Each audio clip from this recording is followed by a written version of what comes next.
Nathan Ellis walked into his anniversary dinner, confident and in control, unaware that his entire world was about to collapse. His mistress had planned a dramatic entrance, but his wife had planned something far worse by dessert. She would raise her glass to her freedom, and he would realize he had lost everything. The city glowed under the soft wash of Manhattan streetlights as Nathan Ellis adjusted the cuffs of his custom charcoal suit. His reflection in the tinted window of the town car was exactly as he liked it.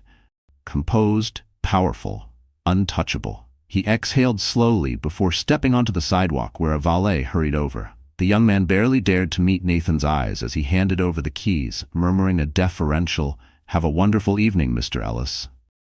Nathan barely nodded, already turning to offer his hand to his wife, Vivian Ellis, as she stepped out. With the practiced grace of someone born for this world, her sapphire blue gown draped elegantly along her slender frame, her auburn hair pinned into a sleek twist that showed off the graceful line of her neck, a picture of poised elegance. Yet something about her silence tonight felt off. Too calm, too deliberate. Nathan slipped an arm around her waist as they entered Mirabelle, one of the most exclusive restaurants on the Upper East Side. Inside, the familiar notes of vintage wine and delicate truffle oil wrapped around them. He had chosen this place carefully. The dim, flattering lights, the quiet hum of muted conversation, the faultless service, everything crafted to conjure an air of closeness. It was their 10th anniversary after all. The evening had to be flawless. A maitre d' appeared at once, all practiced warmth and polished courtesy. "Mr. and Mrs. Ellis, your table is waiting." Vivian gave a polite nod but remained silent. Nathan guided her through the dining room, past diners who cast fleeting glances their way, some curious, some envious. It was always like this. They were a spectacle. A couple whispered about, but never disturbed. Once they settled into the plush privacy of their corner booth, Nathan tugged his tie looser and picked up the wine list. "Something special tonight," he murmured, scanning the selection. "How about the 2002 Bordeaux? Been saving it for the right moment." Vivian didn't answer right away. She traced the rim of her glass with her fingertip, the faint tap of her manicured nail barely audible above the low clink of cutlery. "Sure," she said at last, her voice calm, unreadable. Nathan watched her for a beat, then signaled the sommelier. The bottle was presented with quiet fanfare. Uncorked and poured into delicate glasses, the deep crimson swirl shimmered, steeped in history. Nathan lifted his glass, offering his wife a practiced, easy smile. "To us," he said. Vivian clinked her glass lightly against his, but didn't drink right away. She watched him over the rim, her eyes calm, impossible to read. Nathan took a sip, savoring the warmth, the bold tannins rolling across his tongue. He set his glass back down, resting his forearms against the white linen tablecloth. "You're quiet tonight," he remarked, tilting his head just slightly. Vivian finally tasted her wine, then lowered the glass with deliberate care. "Am I?" Nathan chuckled, shaking his head. "You are. I thought I'd see a bit more excitement tonight. 10 years, after all." She held his gaze for a breath before offering a small, cryptic smile. "I suppose I'm just thinking about everything." Another pause, another unhurried sip of wine. "You know, 10 years. Everything we've built." Her fingertip traced the slender stem of the glass, her tone light. "Everything we've hidden." A prickle danced at the base of Nathan's neck. He forced himself not to shift in his seat, but deep down a tiny spark of unease crackled under his practiced calm. He hated that, hated feeling like he was the one being studied for once. A flicker of tension tugged at Nathan's chest, but he forced a short laugh, waving a hand. "Darling, you've always had a flair for the dramatic." Vivian's lips curved, but it wasn't amusement. "Do I?" The question sounded so simple, yet the chill beneath it scraped at his composure. He found his fingers twitching against the tablecloth, the faintest betrayal of nerves he wouldn't dare show her. For the first time that night, Nathan felt a faint slip in his usual footing. It was subtle, but the way she looked at him now, measured, intentional, made his skin tighten beneath his suit jacket. He was used to steering every room, every mood, but her perfect, unsettling calm was shifting that balance. Their appetizers arrived, a precise arrangement of seared scallops resting on a bed of saffron risotto. The dish looked impeccable, but Nathan found he had no appetite. Vivian lifted her fork and sliced through a scallop with graceful precision. Do you remember our first anniversary? Nathan blinked, momentarily thrown by the change in topic. He recovered quickly, pasting on a fond smile. Of course. Paris. That hotel balcony, way too much champagne. Vivian nodded slowly. It was a good night. She lifted a bite to her lips, chewing thoughtfully. Back then, everything felt real. That word, real, dug at him more than he'd admit. He forced his jaw to stay relaxed. It shouldn't sting, but it did. Nathan's fingers curled against the edge of the table. And it doesn't now. Vivian met his eyes, her expression soft, impossible to read. What do you think? He exhaled hard through his nose, shifting his shoulders back. I think you're in a strange mood tonight. She hummed under her breath, almost as if weighing his words. Maybe I am. Nathan leaned closer, lowering his voice just for her. Is something bothering you? Vivian tilted her head, studying him for a moment that seemed to stretch longer than it should. Would it matter if it was? Nathan did not like this turn. He could feel it, the control slipping. He never let that happen. He reached for her hand across the table, giving it a gentle squeeze. Viv, whatever it is, we can talk about it. She let him hold her hand for a heartbeat, before slipping free and reaching instead for her wine glass. The sommelier returned, unobtrusive, refilling their glasses without a word. The moment stretched on, taut and stifling, and Nathan forced himself to breathe normally. This was nothing, just a mood. Vivian was always perceptive, always sharp, but she didn't know anything. He had covered every trail. He always did. A server arrived with their entrees, cutting through the tension. Medium-rare filet mignon, plated to perfection. Nathan lifted his knife, slicing through the tender meat with practiced ease. Let's enjoy our night, he said, his tone smooth, easy, commanding the moment back. No more riddles, Vivian took a slow sip of wine and set the glass down with delicate precision. She lifted her fork but paused before taking a bite. Of course, she murmured. But as Nathan chewed, he couldn't shake the creeping sense that the floor beneath him had shifted, just a fraction, but enough to remind him, uncomfortably, that for once, he might not be holding all the pieces. If you were in Vivian's shoes, would you have done the same, or something even more ruthless? Drop a comment below and tell us what you would have done in her place. And while you're here, don't forget to like the video and subscribe for more stories that will leave you speechless. Nathan Ellis leaned back against the supple leather of the booth, swirling the dark red wine in his glass as if the motion could drown out the unease spreading through his chest. Vivian sat opposite him, poised and graceful as ever. Yet something in her eyes remained out of reach, almost cold. It wasn't like her, and for the first time in ages, Nathan found himself studying her, trying to read the meaning beneath her silences. He was used to dictating every tone, every glance, every word. Tonight, though, felt different. She had been almost quiet through each course, her responses measured, her gaze slow and deliberate, like she was silently weighing each of his words on an invisible scale. The whole conversation had felt like a chess match. Every move he made met with an unseen counterplay. It unsettled him more than he cared to admit. The tension hovered in the gentle clink of cutlery, in the hush of whispers that drifted across the soft candlelight of Mirabelle's dining room. Nathan took another swallow of wine and let out a slow breath, deciding that no matter what game Vivian thought she was playing, he would settle it before the night was done. He always did. He always came out on top. And then, just as he set his glass back onto the table, a voice cut clean through the soft murmur of the restaurant. Bright, syrupy, brimming with a confidence that turned his blood to ice. Happy anniversary, sweetheart. Nathan's whole body froze mid-motion. That voice. It couldn't be. His fingers froze around the stem of his glass as he turned his head, movements stiff, unwilling. A pair of piercing eyes met his, eyes alive with taunting amusement, carrying that smug certainty that made his pulse thunder painfully in his ears. Monica Reed, his mistress, clad in a show-stopping crimson silk dress. She stood just a few feet from their secluded table, one hand resting carelessly on her hip, lips curved into a smirk that cut sharper than any blade. She looked exactly as she always did, young, brazen, dangerously sure of herself. Nathan's heartbeat crashed violently against his ribs. No, she wasn't supposed to be here. Across from him, Vivian stayed perfectly still. She didn't so much as flinch. She simply turned her head by a fraction, regarding Monica with calm, icy detachment before her eyes slid back to Nathan. And for one shattering second, he knew exactly how it felt to be prey caught cleanly in a trap he hadn't even known existed. A faint roar filled Nathan's ears. He could feel the weight of the restaurant pressing in, the hushed murmurs, the flicker of curious glances, the taste of iron rising behind his teeth. It was like watching a bomb detonate in slow motion, and he was standing dead center, nowhere to run. Monica let out a small, delighted laugh, clearly basking in the spectacle she just detonated.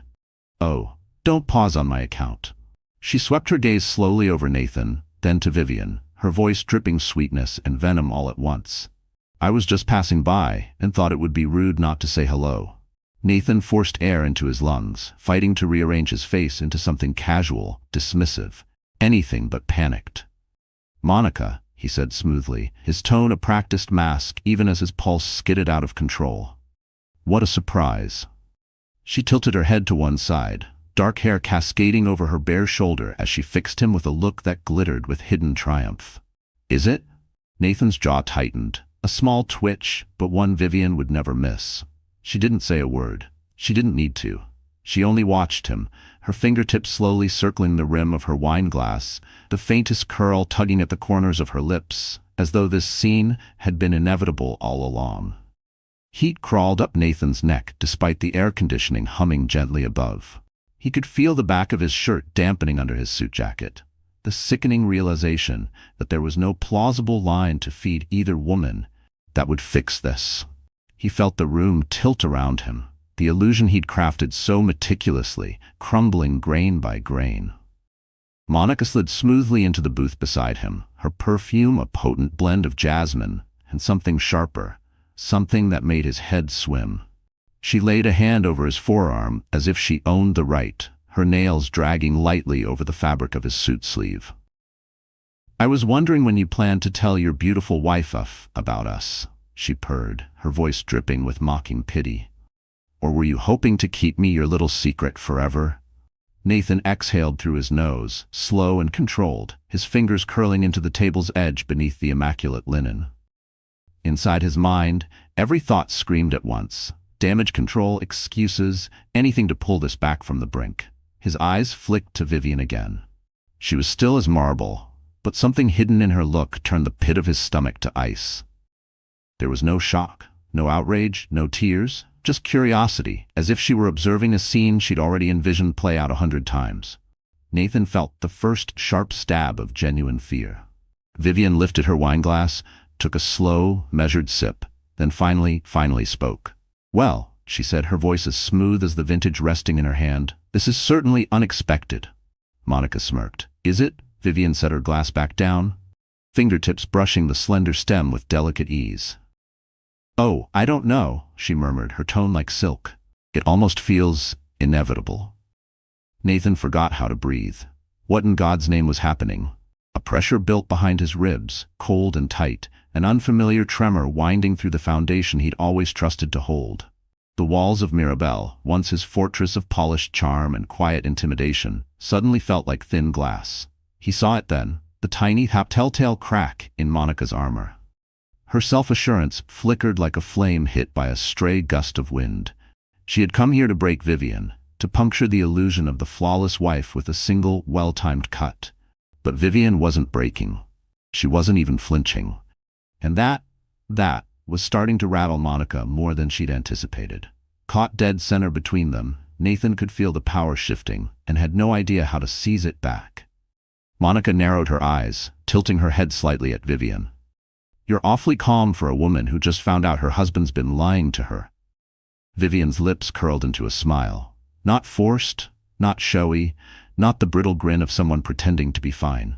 No, it was small, sharp, and terrifyingly certain. Nathan's pulse slammed against his ribs. Vivian leaned forward, cutting gracefully into her filet mignon, lifting a neat bite to her mouth. She chewed slowly, swallowed, and without breaking eye contact, dabbed her lips with the corner of her napkin. Then, at last, she looked at Monica again and said softly, almost with pity, "Oh, sweetheart, I've known." The words cracked the air like a gunshot. Monica froze. Nathan felt the floor drop out from under his feet. His vision tunneled for a breath, the world around him turning muffled at the edges, as if his own pulse had swallowed the sound.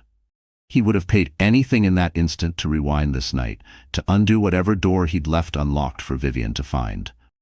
Vivian took another sip of wine, watching them both with the easy calm of a queen at court. "Now," she murmured, setting her glass back down, her voice barely louder than a breath, yet somehow louder than the entire dining room, "why don't you tell me exactly what you thought was going to happen tonight?" Monica's mouth opened, then shut again, her poise fracturing in real time. Nathan's breath lodged in his throat, immovable. He was no longer in command. And for the first time in his life, he felt that truth sink in like ice through his veins. Nathan Ellis felt the blood drain from his face, an alien sensation for a man so used to wielding every moment to his favor. He had walked into Mirabelle certain he controlled the story. But now, pinned between his unfazed wife and his shaken mistress, staring at the ghost of a smirk playing at Vivian's lips, he knew he had miscalculated. Badly. Monica shifted beside him, unease creeping through her expression like ink spreading through water. She'd come for fireworks, for tears, for a woman shattered in front of her. Instead, all she found was this unsettling calm. That knowing smirk didn't belong to a woman blindsided by betrayal. "I'm sorry." "What?" Monica finally asked, her voice missing the razor edge it had carried before. Vivian tilted her head a fraction, a small spark of satisfaction flickering in her eyes like she was savoring a puzzle she'd finished long ago. "I said," she repeated, tapping one nail lightly against the rim of her glass, "I've known." Nathan swallowed hard, his mind thrashing for any way to claw back control. But every familiar trick, the easy grin, the neat excuse, the tidy spin, none of it would work here. Not with this. Monica let out a short, nervous laugh, shaking her head. "No, that doesn't make sense." Vivian's eyes flicked to her, then back to Nathan, steady, unbothered, lethal in their calm. "Doesn't it?" Nathan hated her poise then, hated how she still owned every inch of this moment while he sat pinned under the weight of his own unraveling secrets. Monica, scrambling to find footing, crossed her arms and leaned back against the booth cushion, trying to look unfazed. "If you knew, why would you stay?" Vivian smiled, but it was a cold, razor-thin curve that made the wine in Nathan's glass taste like ash in his mouth. "Oh, Monica," she murmured, voice soft as velvet, "you assume I stayed for him." Nathan's fingers twitched, curling tighter against the pristine tablecloth. Vivian lifted her glass, savoring a slow sip before she set it down again with surgical care. "Tell me," she said, her words meant for Monica, though her eyes never left Nathan's. "How exactly did you think this would go tonight?" Monica blinked, caught off guard. "Excuse me?" Vivian made a vague gesture at the tension in the air between them. "You clearly had a plan.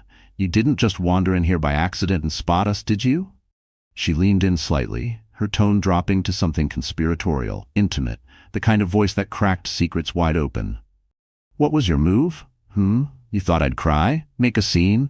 Storm out humiliated while you and Nathan polished off the wine?" Monica's lips parted, then closed again, and Nathan saw it. The precise moment Monica realized she had lost her grip. Silence folded around the table, heavy and suffocating. Vivian exhaled softly and turned her attention back to her dinner, as though the entire exchange bored her now. She sliced into her steak, her voice drifting lightly, yet edged in steel. "It's funny," she mused, "how people always think they're the smartest one at the table." Nathan ground his teeth together. Enough. He refused to let this night spiral any further. He leaned toward Vivian, dropping his voice low enough only she could hear. "We're not doing this here." Vivian barely looked up, her tone mild, her focus still on her plate. "Oh, love?" she murmured, not missing a beat. "We already are." Nathan's pulse pounded against his temple. He could feel the hush and stir of other patrons pretending not to eavesdrop, their curious glances sliding across candlelit tables. This wasn't a private collapse anymore. It was a slow-motion train wreck for an audience.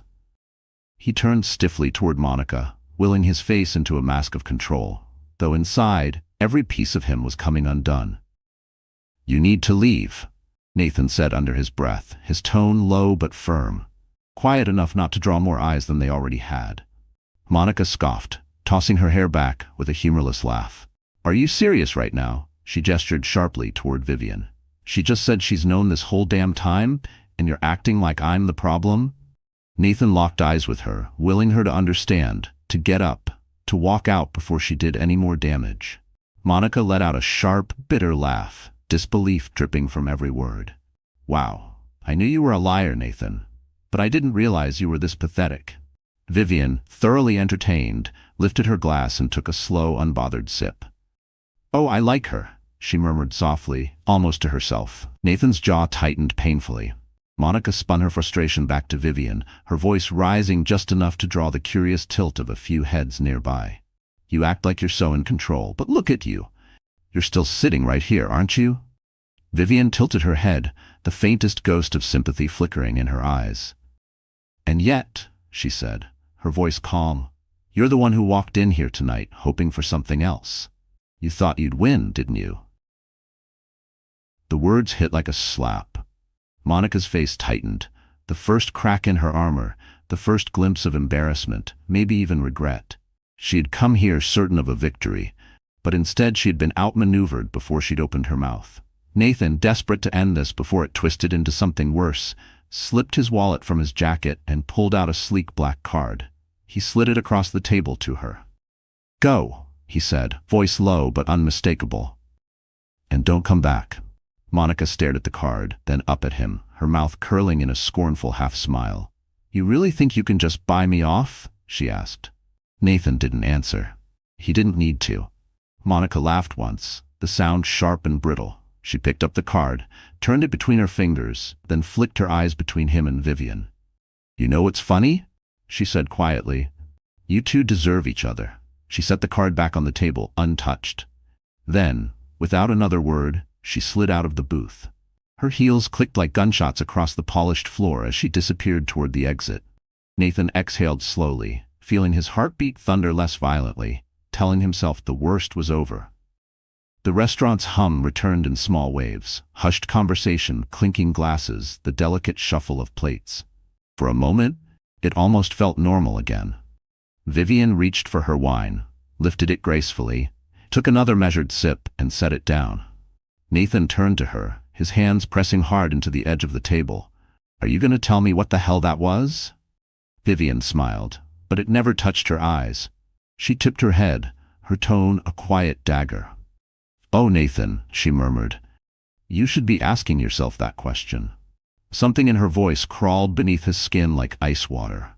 He stared at her, searching for the answers she clearly wasn't going to hand him.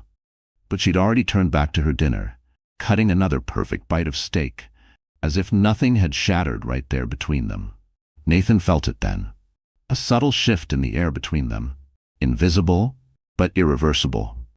This wasn't over, not by a long shot. Nathan Ellis's grip on his wine glass was steady enough to fool a stranger, but his pulse told a different story entirely. The confrontation had ended, the spectacle fading back into the hum of hushed conversation and the clink of fine cutlery. But the air between him and Vivian was now thick, charged with an unspoken tension that tasted sharper than any insult Monica had thrown his way. Monica was gone, but her barbed words still hissed in his head. Yet the true threat, the one he'd been too arrogant to see, sat calmly across from him, her sapphire eyes glinting with a depth he couldn't read. She had known. How long? How much? How far did her knowledge reach? Vivian reached for her glass again, sipping with leisurely poise as if she were savoring nothing more than a pleasant dinner. If he didn't know better, he might have believed it. But he did know better. Vivian never did anything without reason. The wine tasted like ashes in his mouth now. Beneath his tailored suit, a faint chill gathered at the base of his neck, sweat beading despite the restaurant's soft, ambient cool. He had danced this dance with competitors, rivals, enemies, but never with his own wife. Nathan cleared his throat, shifting slightly in his seat, desperate to reclaim some scrap of control over the conversation, the evening, hell, his entire reality. So, he began, keeping his voice smooth, steady. Are you going to tell me what that was? Vivian lifted an eyebrow, unhurried. That? She echoed, lowering her glass and tilting her head slightly. You know exactly what I mean. Do I? Nathan exhaled through his nose, forcing a tight smile that didn't reach his eyes. Vivian. Her expression didn't change. If anything, it softened into something that looked like faint amusement, though he felt the steel beneath it. She leaned in just slightly, resting her chin on the back of her hand. "What exactly would you like me to explain, Nathan?" His fingers drummed lightly on the tablecloth, betraying his unease. "The fact that my mistress just walked in here and tried to humiliate you, and you sat there like you were watching a dull performance. The fact that you weren't surprised, the fact that you said you've known." He leaned forward, voice dropping lower. "If you knew, why didn't you say anything?" Vivian inhaled a deep breath, almost thoughtful, and let it out slowly through her nose, her eyes never leaving his. "And what would you have done if I had?" Nathan paused, caught off guard. "What?" She smiled, small, sharp, lethal in its simplicity. "If I had confronted you the moment I found out, if I had stormed into your office, hurled accusations, demanded answers, what would you have done, Nathan?" His mouth opened. Nothing came out. It closed again. His throat worked around words he couldn't force free. He hated that. Hated this vise tightening around his ribs, this feeling of being 2 moves behind a game he thought he'd invented. Vivian gave the tiniest nod, as if that alone confirmed her point. "You would have lied," she said plainly.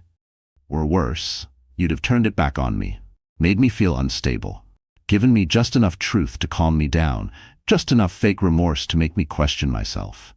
Isn't that your pattern, Nathan?" Nathan's jaw locked tight. "That's not fair, isn't it?"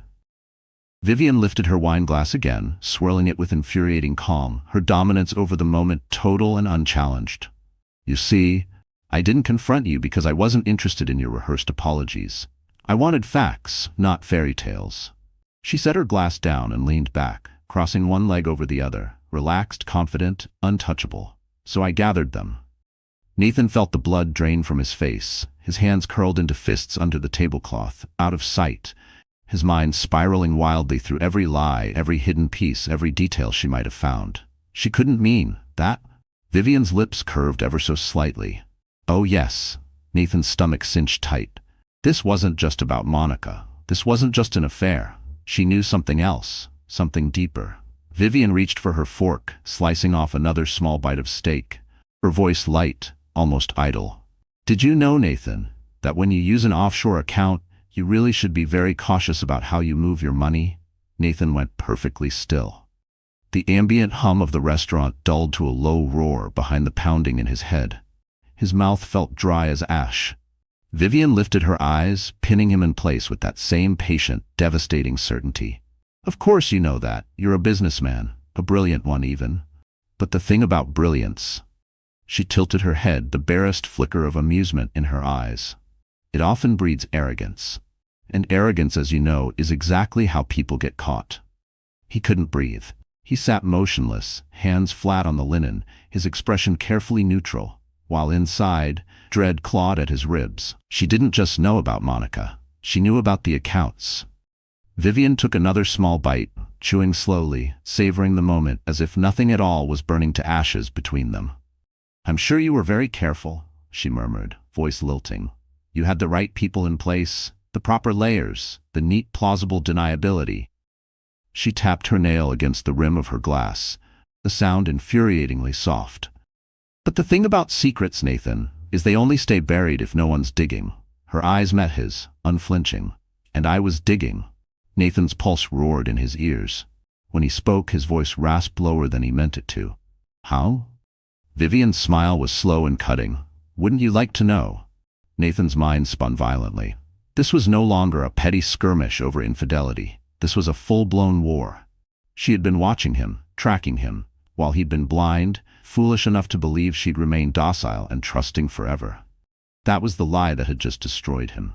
Vivian lifted her glass, took a patient sip, then set it down with surgical precision. "Don't look so tense, darling," she said softly. "I'm not going to spoil dinner with details." Nathan forced a smile that felt like cracking glass. He needed to salvage something. Anything. "Then what do you want, Vivian?" She held his gaze, her eyes glimmering with something he couldn't quite name. She let out a faint exhale, tilting her head, her tone almost playful. "To enjoy my meal," she said lightly. "And to give you time to think." Nathan's hands curled so tightly around the table's edge that his knuckles ached white under the linen. "Think about what?" he asked, voice measured with desperate calm. Vivian's expression darkened, the softness gone, replaced by something sharper, something merciless. "About what comes next," she said simply. Nathan felt something unfamiliar uncoil in his chest, something disturbingly close to fear. Because for the first time in his life he didn't know what came next. And somehow, Vivian already did. Nathan Ellis had always believed in control. Control over his business, control over his image, control over everyone in his orbit. It was what had made him a legend, what had transformed him from a hungry young dealmaker into a name whispered with both envy and fear in Manhattan's most exclusive rooms. He'd built an empire on strategy and secrecy, bending circumstances and people to his will. And it had never failed him. Until now. Sitting across from Vivian in the soft, intimate glow of Mirabelle's private booth, Nathan felt something he hadn't tasted in years. Uncertainty. It wrapped tight around his ribs, settled like poison at the back of his throat, making the fine wine he'd just swallowed taste sour. His wife had just spoken the most dangerous words she could ever let slip. Not only had she known about Monica, she'd been watching him, tracking him, investigating him.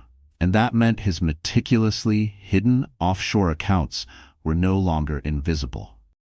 The weight of that realization pressed between his shoulder blades, suffocating. He wanted to speak, to wrestle back control, to spin this into something he could contain. But for the first time in his life, he had no clue what move to make. Vivian, meanwhile, looked perfectly at ease, as if they were idly chatting about tomorrow's weather. She lifted her napkin, dabbing the corner of her mouth with patient grace. She was enjoying this. The knowledge sent a ripple of near panic through his chest. She'd waited for this moment, prepared for it. While he'd been blind, Nathan leaned forward, forcing his voice to stay low and calm. "I don't know what you think you've found, but you're making a mistake, Vivian." She lifted one eyebrow, lazy, amused. "Am I?" His jaw locked. "You don't understand what you're playing with." Her lips curved into something sharper than a smile, something unflinching and lethal. "No, love. You're the one who doesn't seem to understand," she murmured. "I understand perfectly." A fresh wave of cold coiled in his gut. Vivian lifted her glass again, savoring another sip like she had all the time in the world. Then, without glancing at him, she slipped a hand into her designer clutch, pulled out a slim, unmarked envelope, and laid it gently in the space between their plates. Nathan stared at it. The soft, ambient clink of nearby tables faded to a dull echo in his head. He reached for it slowly, carefully, his fingertips brushing the smooth flap before he dragged it closer. He paused for a single shallow breath, then lifted the flap and drew out the papers inside. His vision tunneled. He forced every muscle in his face to stay still.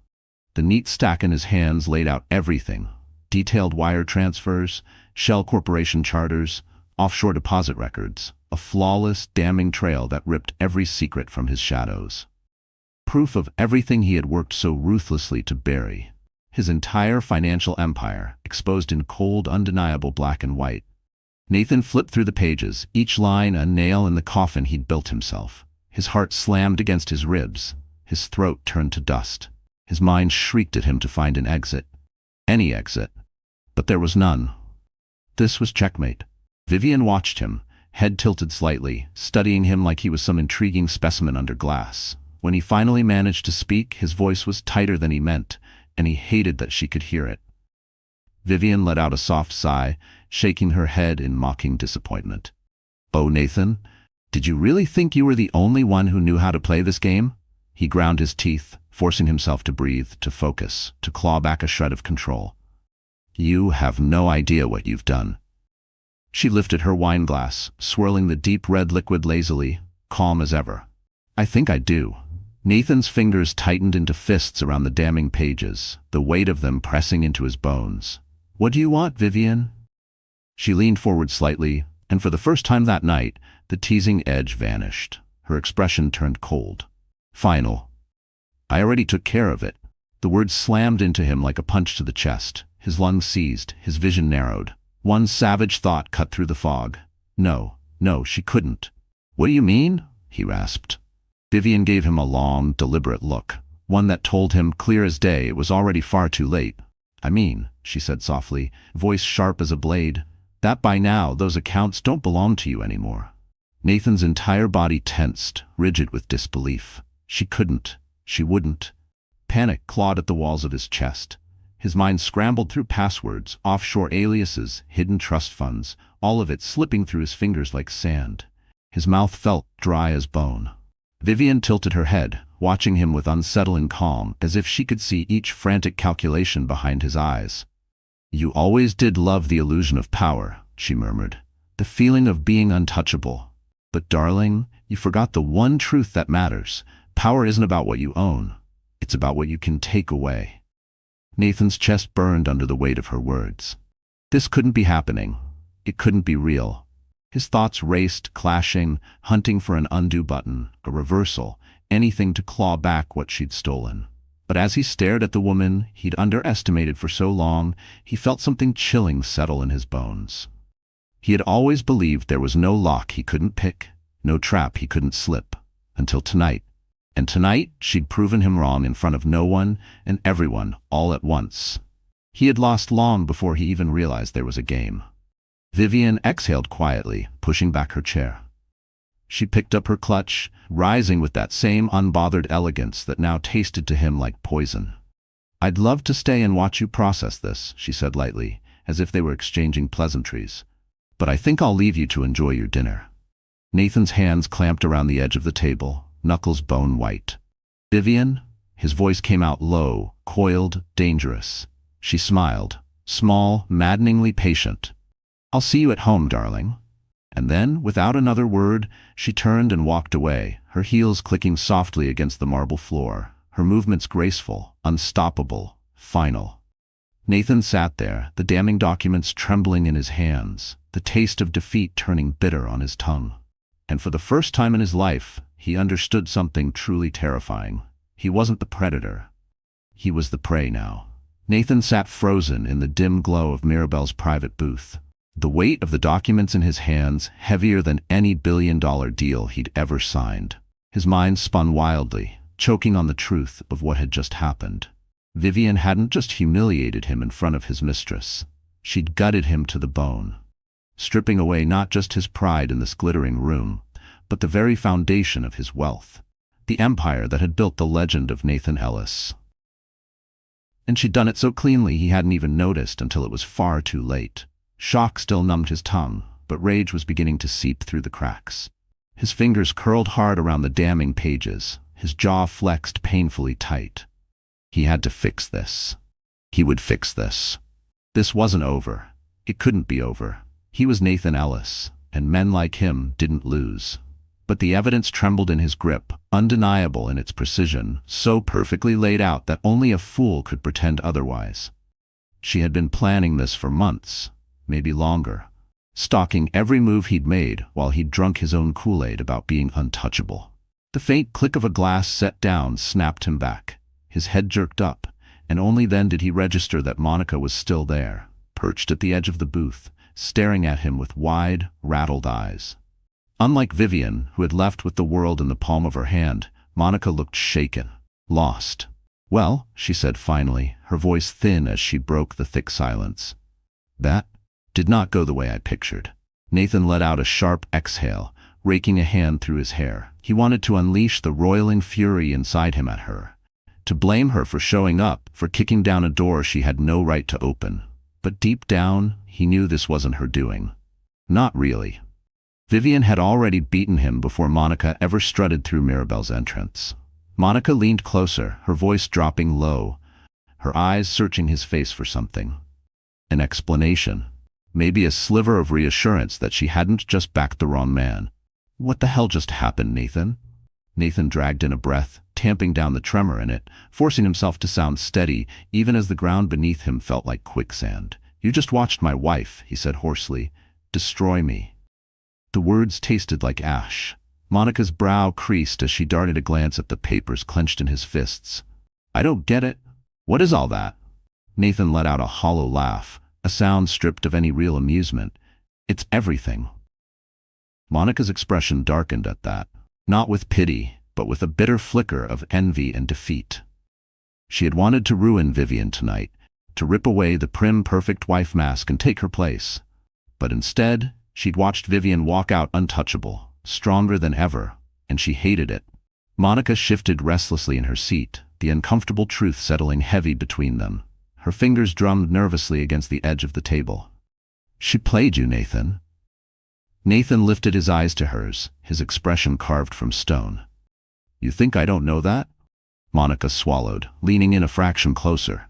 "What are you going to do?" Nathan didn't answer right away. A beat, too long, stretched between them. For the first time in his life, he was staring down an opponent he hadn't prepared for. He had always assumed Vivian was content, docile, uninterested in playing his game. It had never once crossed his mind that she might have been playing an entirely different one all along. A hot rush of shame rose up behind his ribs, threatening to crack the mask he'd worn so easily for years. This wasn't a hostile boardroom or a cunning rival. This was his wife, and she'd played him like no one else ever had.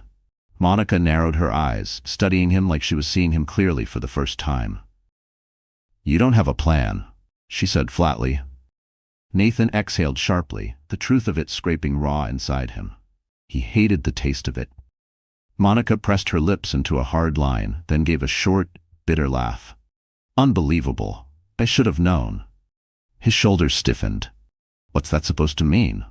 Monica scoffed, sitting back in her seat, arms crossing tightly over her chest, her nails dug into her own skin like she needed something to bite down on.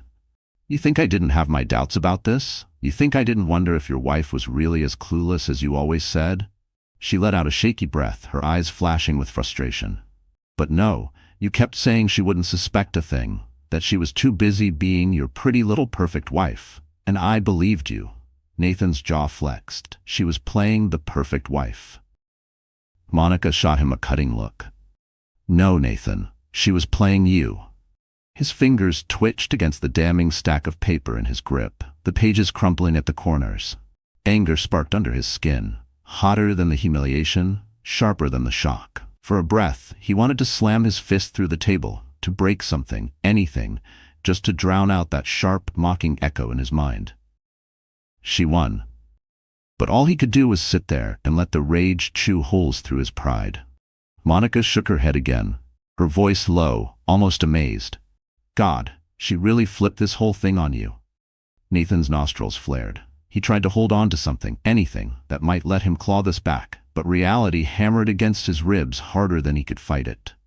Vivian hadn't just taken his money, she'd taken his power, gutted it, right in front of the very people who once whispered his name with respect. And now Monica saw him for what he was, cornered, defeated. She watched him, expectant, waiting for that last-minute magic, that legendary Nathan Ellis pivot that would turn this all back in his favor. But there wasn't one. Monica sighed, pushing her hair out of her face with a shaky hand. "So that's it? You're just going to sit here and let her walk away with everything?" Nathan's jaw locked so tight it hurt. No, he wasn't. But he needed time. He needed to think. He needed to figure out exactly where he'd misstepped, and how to rip this back before it was too late. A bitter taste filled his mouth as he realized there were no clean moves left, only damage control and desperate hope. Monica scoffed, a brittle sound echoing between them. "You know, I actually thought this was going to be the start of something real." Nathan frowned, eyes narrowing at her. "What are you talking about?" Monica exhaled, looking away for a heartbeat before snapping her gaze back to his. "I wasn't planning to be your dirty little secret forever, Nathan. I thought, once you got rid of her, we could actually be something, out in the open." Nathan's stomach twisted at that. He'd never promised her that. Not once. Monica let out a sharp, humorless laugh. "But now? Now I see exactly what this was." "I was just a distraction for you," Monica snapped, her tone sharp with a bitterness she didn't bother to hide. "A way to keep yourself entertained while she was setting you up to fail." She shook her head slowly, her eyes cutting through him with a mix of pity and contempt. "You're not as clever as you think you are, Nathan." His fingers twitched, his whole body rigid with the weight of her words. Monica stood abruptly, smoothing down her dress with jerky hands. "Good luck fixing this," she said acidly. "Because something tells me Vivian didn't just walk away tonight. She's already 5 steps ahead of you. And with that, she spun on her heel and left him sitting there alone, a king dethroned in the middle of his own battlefield.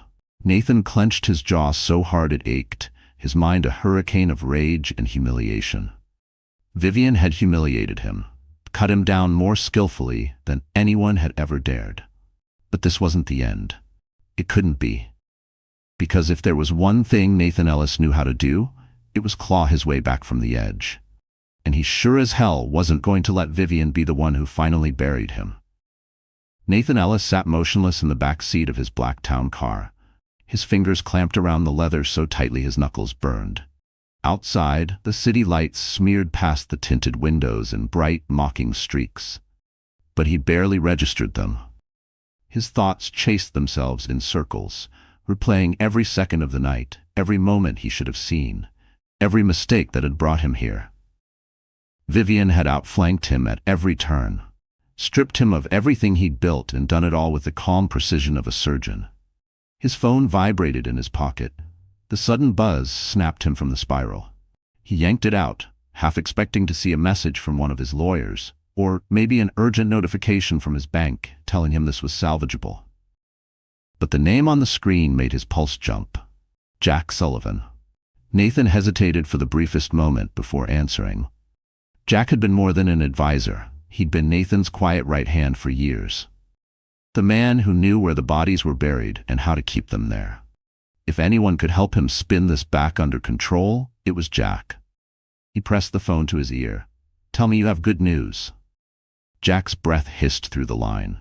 "I don't know what the hell is happening, Nathan, but you need to get in front of this. Fast."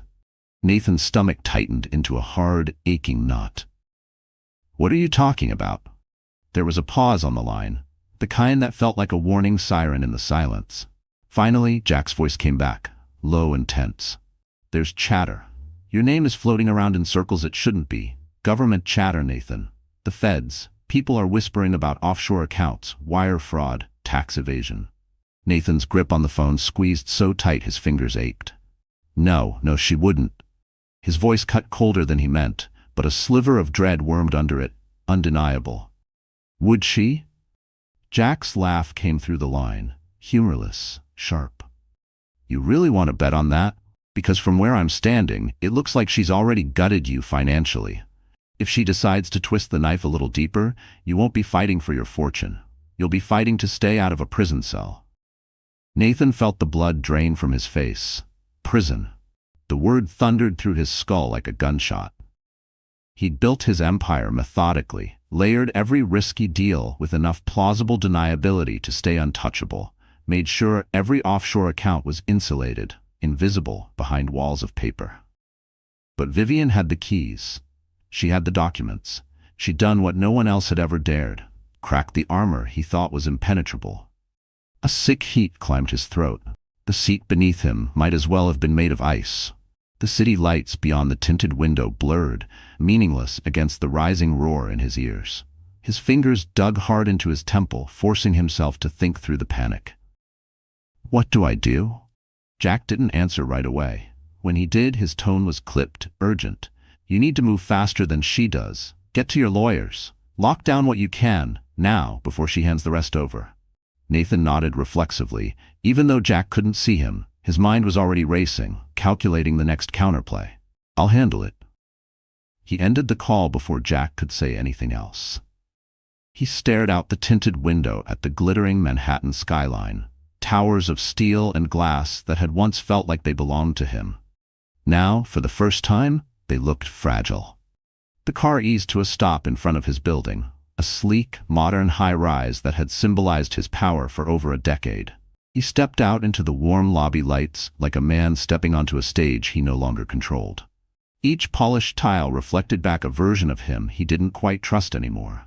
The doorman greeted him with a polite nod, but Nathan barely acknowledged it, moving swiftly through the lobby and into the waiting elevator. His pulse thundered in his ears. As soon as the doors closed, he exhaled shakily, bracing both palms against the cool metal walls. His reflection stared back at him, polished, commanding, but he could see it now.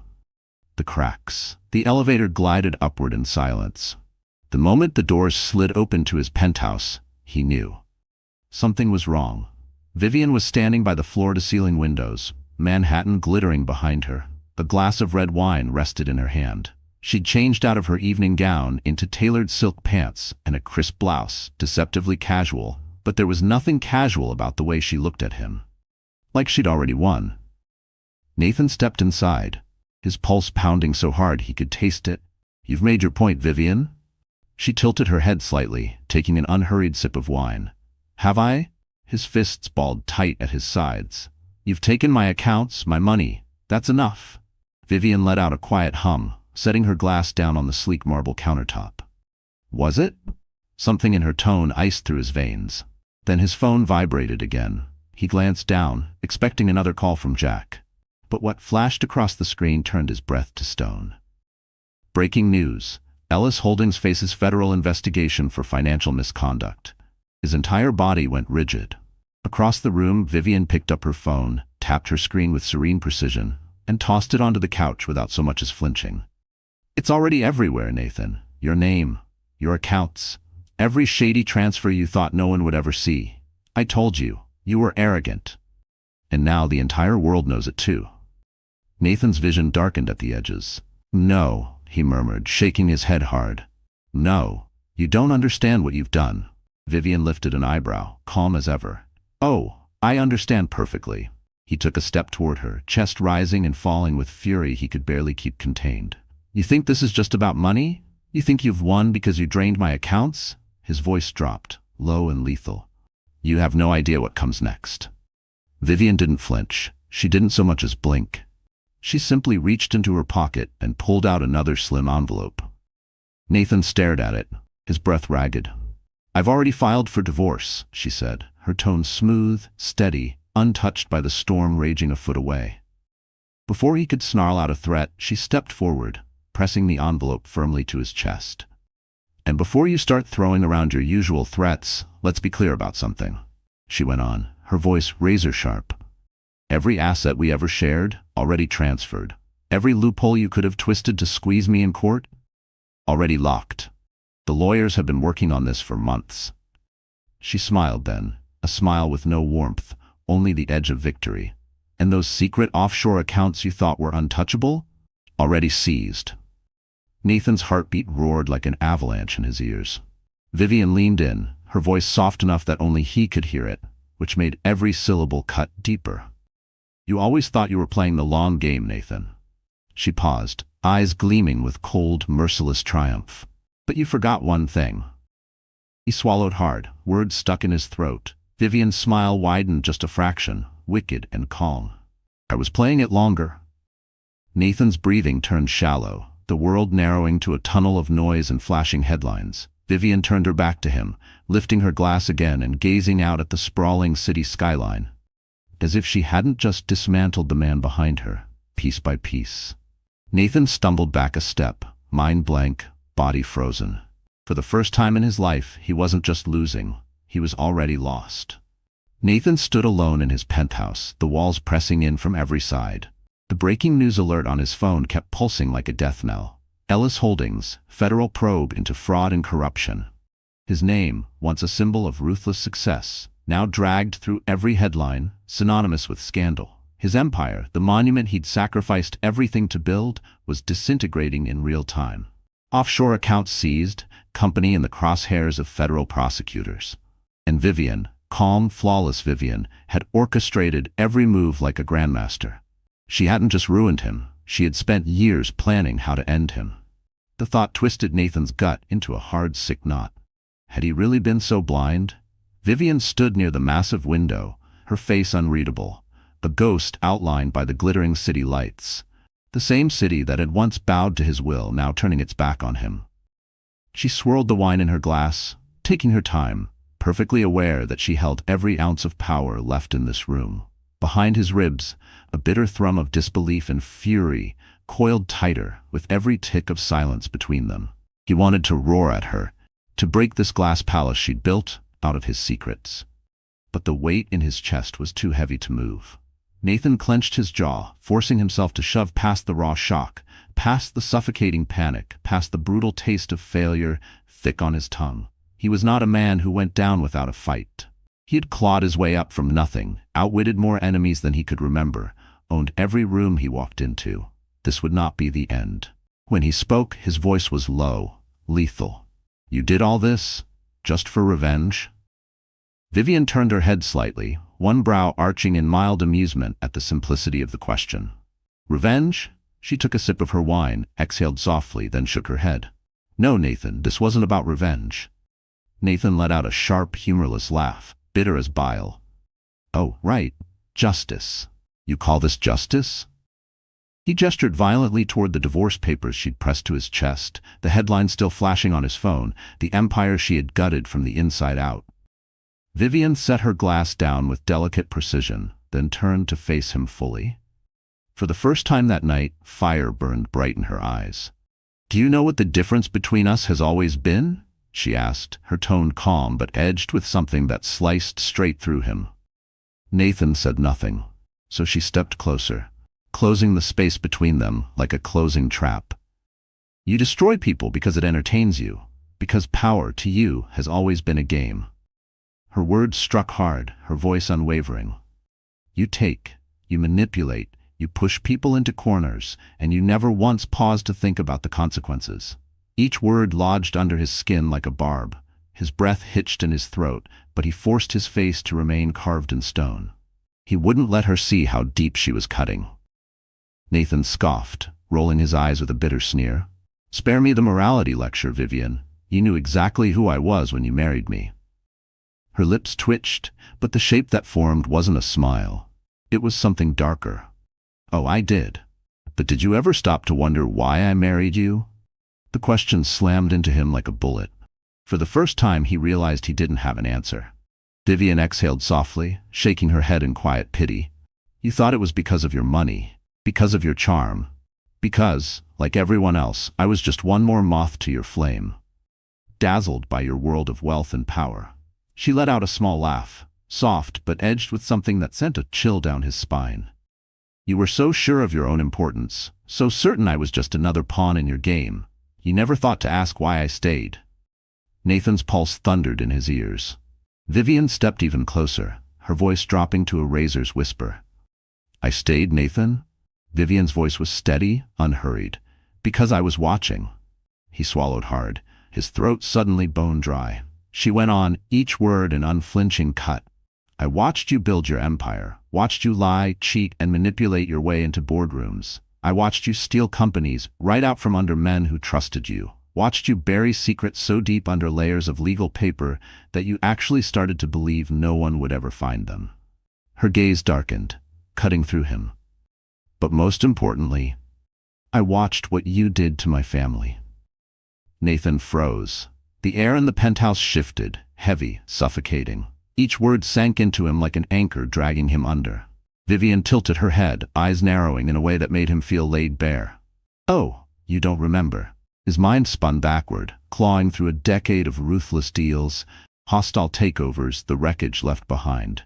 Her sigh cut through the silence, sharp with disdain. "Of course you don't. You've destroyed so many lives, it all blurs together, doesn't it?" Then she said the name, Henry Lancaster. It landed like a bullet to his chest. The world tilted, a company acquisition, a hostile takeover, a proud man who'd spent his life building something only to have Nathan Ellis snatch it away, ruin it, because he could, because it pleased him to win. Vivian watched the horror dawn on his face.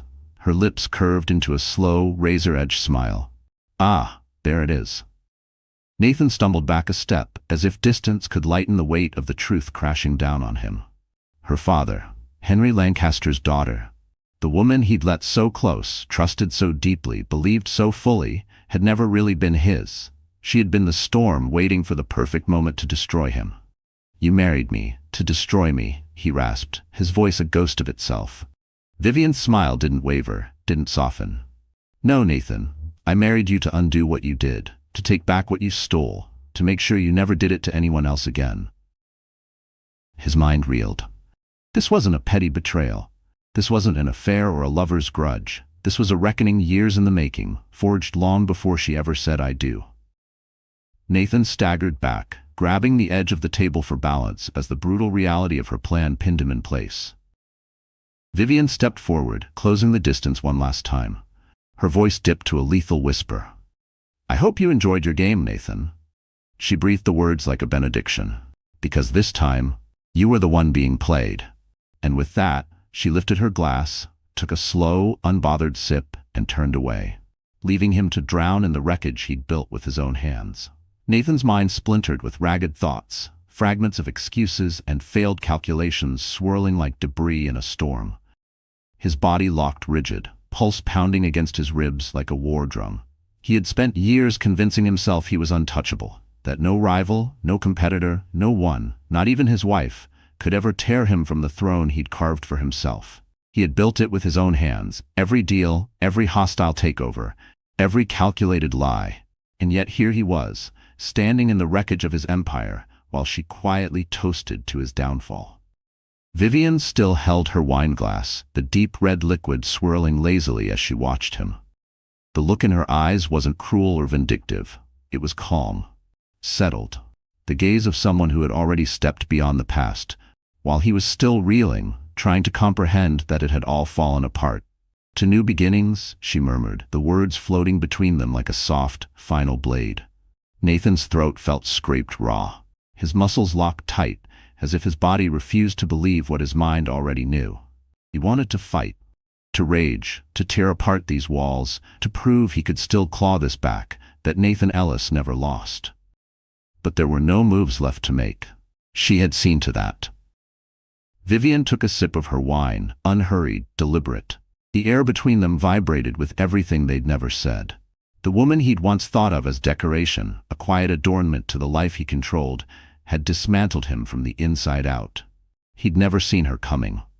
His fingers twitched at his sides. He forced a breath through his lungs, grasping for any shred of composure, any edge, but his mind wouldn't settle.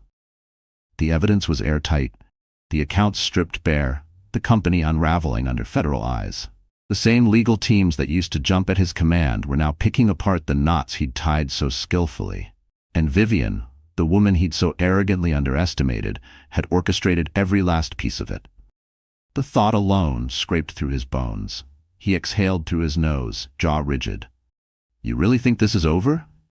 Vivian arched an eyebrow, set her glass down with a gentle clink, and turned to face him fully, calm, unwavering.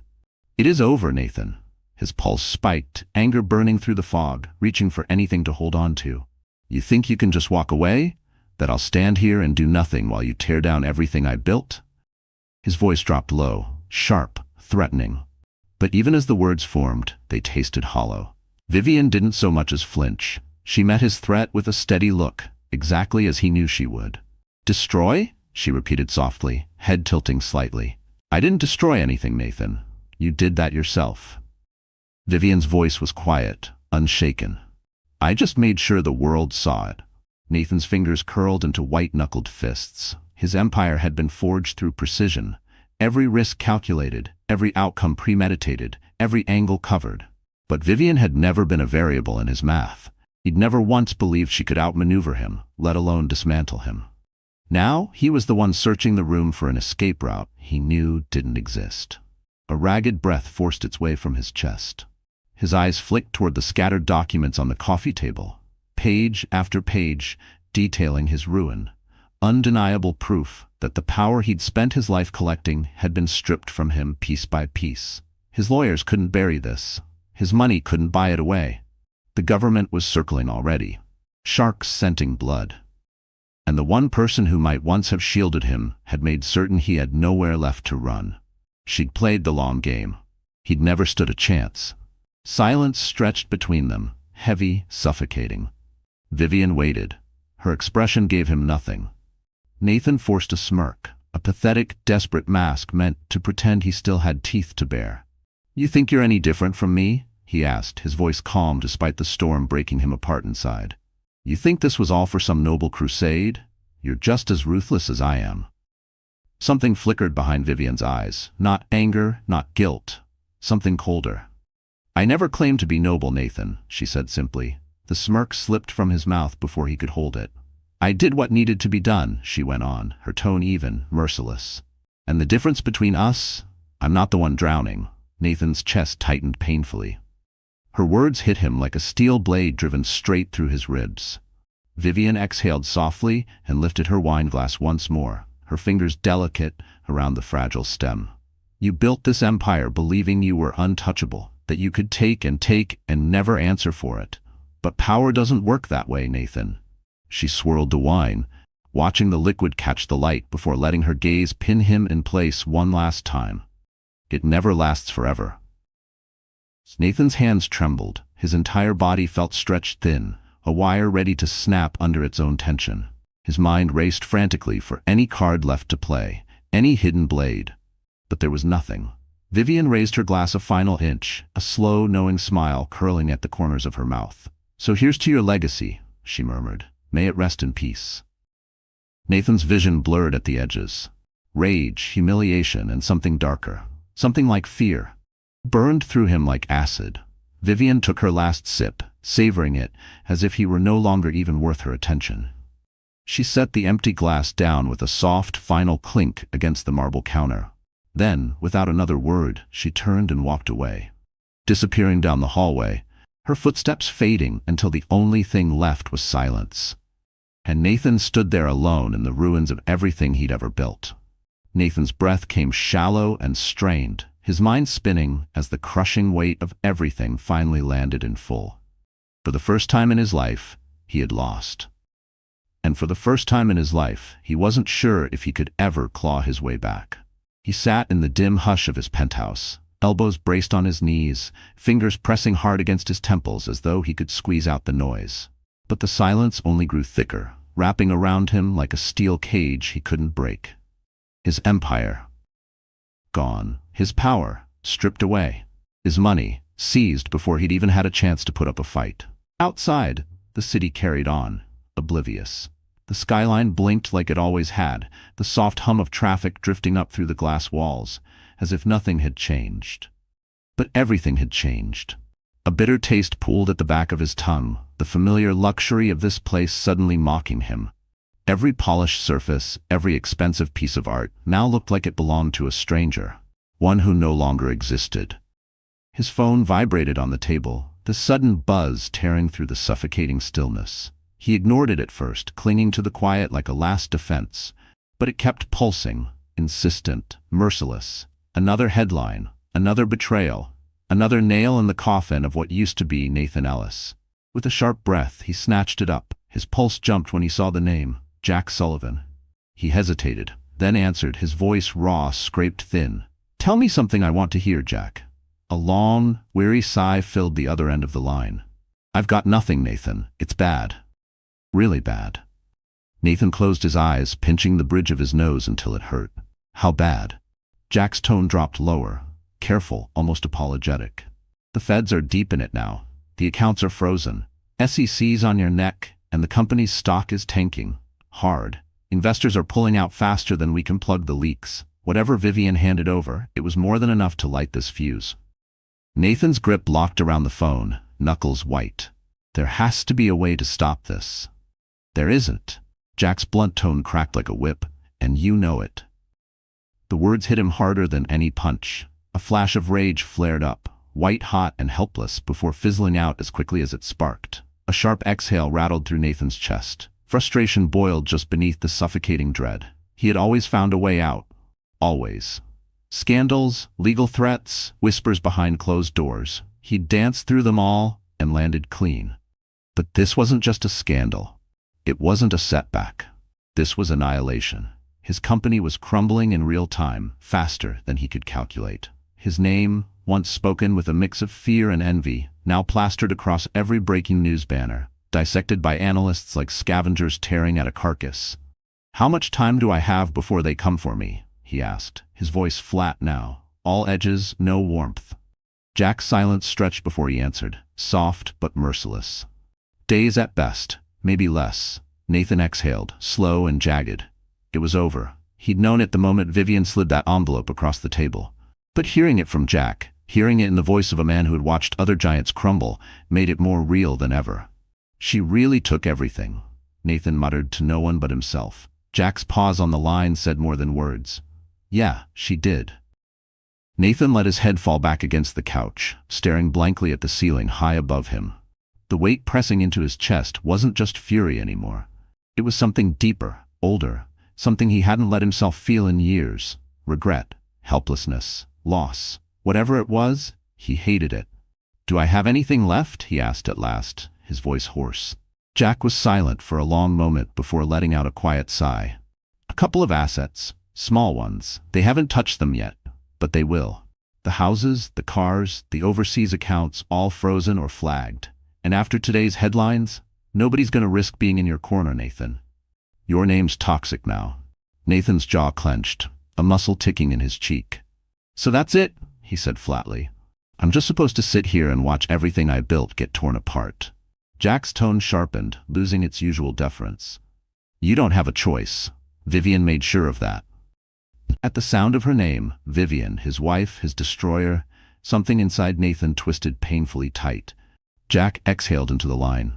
"I'll keep digging, but you'd better start preparing for the worst. I'll call if I find anything." The call ended with a dull final beep, leaving Nathan alone in a silence that pressed in from every corner. His phone screen dimmed. Notifications stacked up behind it.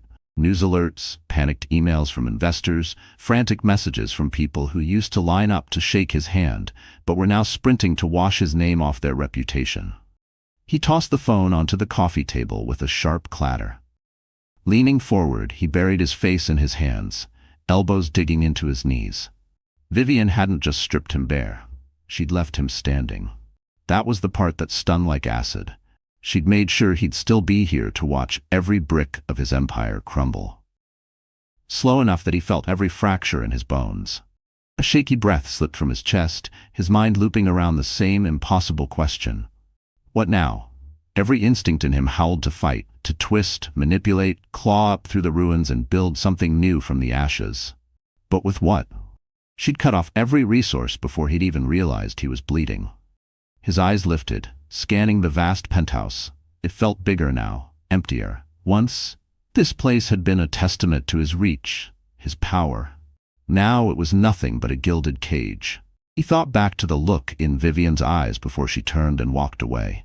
No hatred, no gloating, just cold, absolute certainty, the kind of certainty you wore only when you knew the war was over before it even began. He exhaled sharply, pushing himself up from the couch. He crossed the silent penthouse to the bar and poured himself a drink. His hands steady, his insides anything but. The glass felt cold against his fingertips. The deep amber liquid swirled lazily as he lifted it to his lips. The first sip burned. The second didn't. His reflection stared back at him from the vast wall of glass, but he barely recognized the man looking back. He wasn't Nathan Ellis, the untouchable mogul, anymore. He was just another fallen king. The truth lodged deep in his bones, cold, merciless. For years he'd played the game, believing he owned it, convinced no one could ever corner him.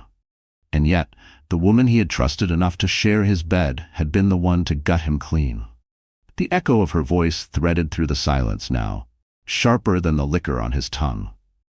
Power never lasts forever. He hated how true it sounded in her mouth, more truth than all the excuses he'd used to quiet the people he'd ruined. A dry, bitter chuckle scraped his throat. Vivian had been right about one thing: power never lasts forever. Nathan sank back onto the couch, the skyline stretching endlessly beyond the floor-to-ceiling windows.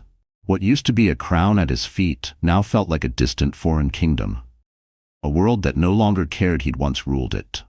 His empire lay in ruins. His name was poison. And the silence filling the room pressed in on him like a closing fist. His phone sat face down on the table next to him, buzzing now and then with notifications he didn't bother to check. He already knew what they'd say. More losses, more knives in the back, more proof that the world spun just fine without him. He had built an empire on the belief that he was invincible. He'd lied, manipulated, outmaneuvered every rival foolish enough to stand in his way.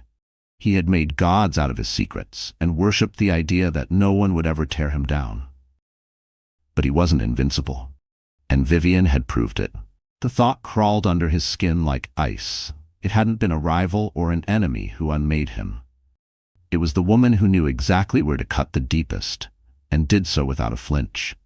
Nathan leaned forward, elbows braced on his knees, his hands raking through his hair. A sharp exhale cut the stillness. He had spent these last days watching it all bleed away, piece by piece, powerless to stop it. His lawyers scrambled to slow the wreckage, but the proof was too damning, too perfectly laid out. The offshore accounts were gone. The board had turned its back. The authorities were circling. His reputation, once a currency more valuable than any check, lay in pieces. Once people had groveled for his approval, hung on his words, maneuvered to bask in his shadow. Now they were disappearing, rewriting history to erase him from their stories. Investors withdrew. Old allies jumped ship. Even his biggest admirers now whispered his name as a warning, a moral to a cautionary tale. He had become a lesson. Nathan reached for the half-empty glass of scotch, rolling the liquid in slow circles before taking a measured sip. The heat slid down his throat, familiar, but it didn't comfort him. Nothing did.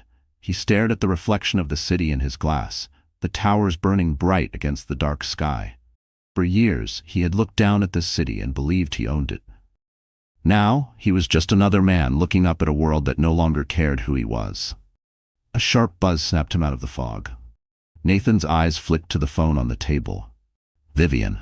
He hadn't heard from her since that night, since she walked out without a backward glance, leaving him buried alive under the ruin she'd made of him.